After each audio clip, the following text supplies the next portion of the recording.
Chinese authorities are going door to door and paying people older than 60 to get vaccinated against COVID-19. But even as cases surge, 64-year-old Li Liansheng said his friends are alarmed by stories of fevers, blood clots, and other side effects. But when people hear about such incidents, they may not be willing to take the vaccines, said Li. A few days after his 10-day bout with the virus, Li is nursing a sore throat and cough. He said it was like a normal cold with a mild fever.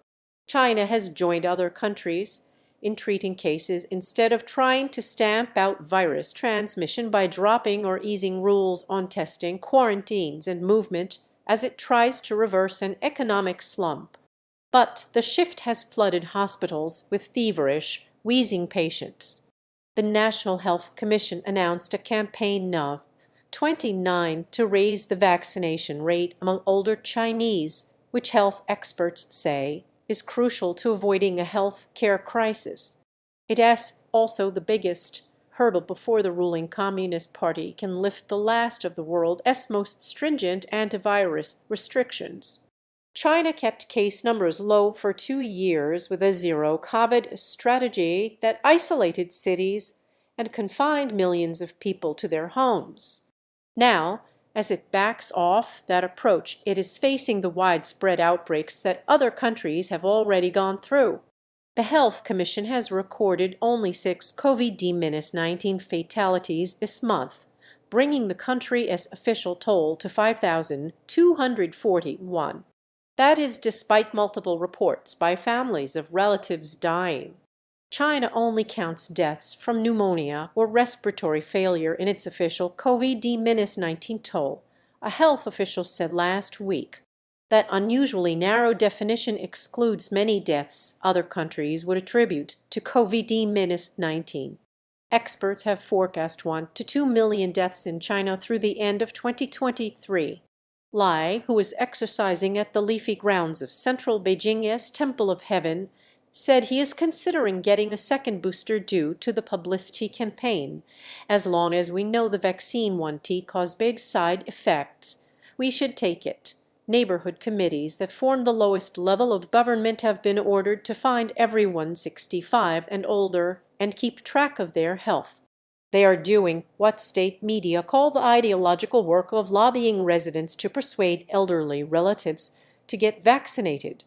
In Beijing, the Chinese capital, the Liulidun neighborhood is promising people over 60 up to 500 yuan $70 to get a 2-dose vaccination course and 1 booster.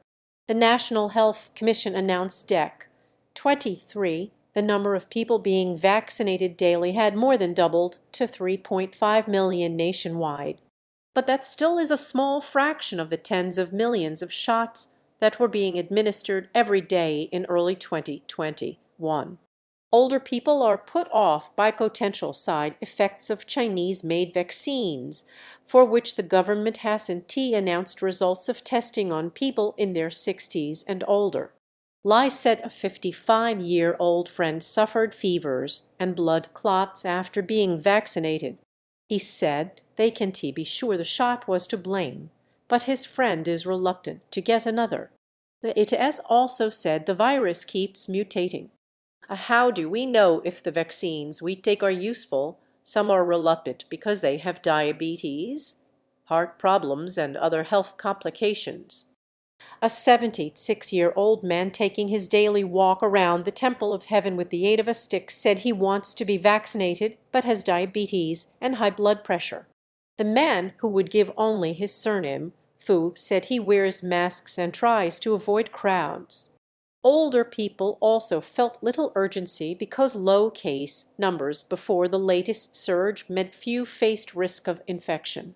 That earlier lack of infections, however, left China with few people who have developed antibodies against the virus.